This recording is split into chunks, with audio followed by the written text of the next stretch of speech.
बोलणारी नदी नाटिका सादर करणार आहोत. माझे पात्र आहे लीलाची आजी. माझे नाव अस्मिता अरविंद कांबळे. माझे पात्र आहे लीला. माझे नाव अनन्या लखन देडे आहे. माझे पात्र आहे लीलाची ताई.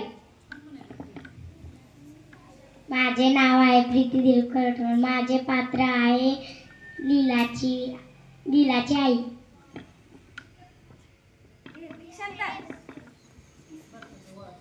माझे नाव आहे दीक्षा लालन कुमार कांबळे. माझे पात्र आहे भोला मामा. माझे नाव प्रभास गौतम गायकवाड. माझे पात्र आहे गोळावाला.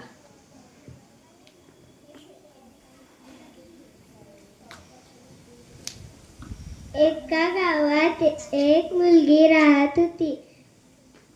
त्या मुलीचे नाव होते लीला.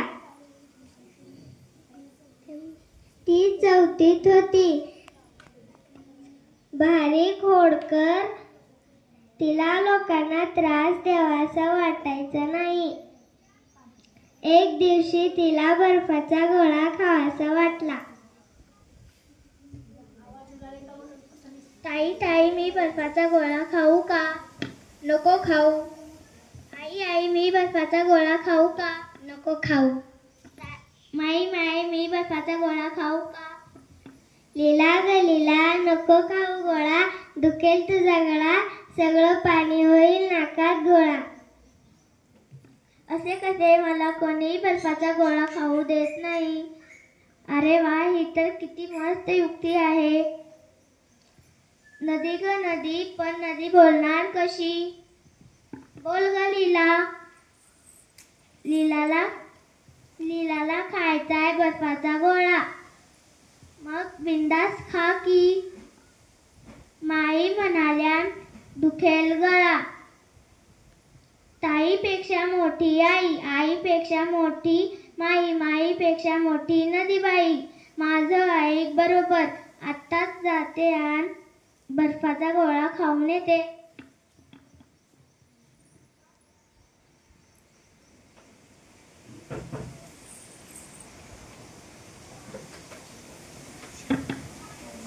लीलाला बोलणारी नदी खूप आवडली.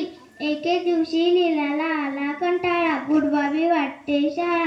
ताई मी शाळा बुडू का ग? नको बुडू. आई मी शाळा बुडू का ग? नको बुडू. माई मी शाळा बुडू का ग? लीला ग लीला आला जर कंटाळा. बुडू नको शाळा. शिकून सरून होशील सुखी माझ्या बाळा. असे कसे मला कोणी शाळा बुडू देत नाही. अरे तिथं बोलणारी नदी आहे ना. मी तिच्याकडे जाते. नदी ग नदी, पण नदी बोलणार कशी? बोल ग लीला. लीलाला आलाय कंटाळा. बुडवावी वाटते शाळा. कोणीच शाळा बुडवू देत नाही. मग बिंदास बुडव की. पण तुझं कसं ऐकू?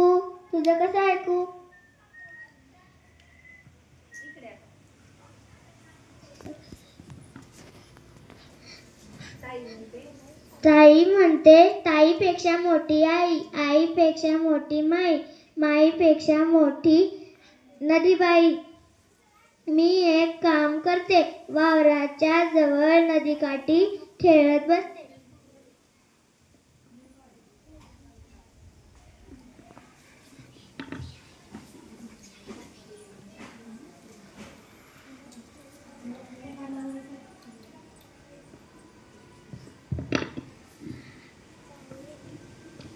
आई लीला तर आज शाळेतच आली नाही. आपण गंमत करूया.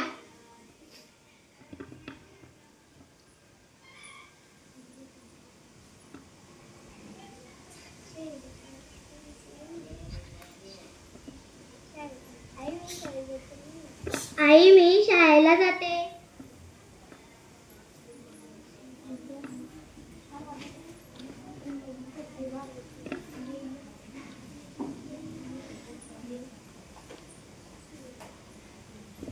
अरे भोला मामा तू हो. कधी आलास? आत्ता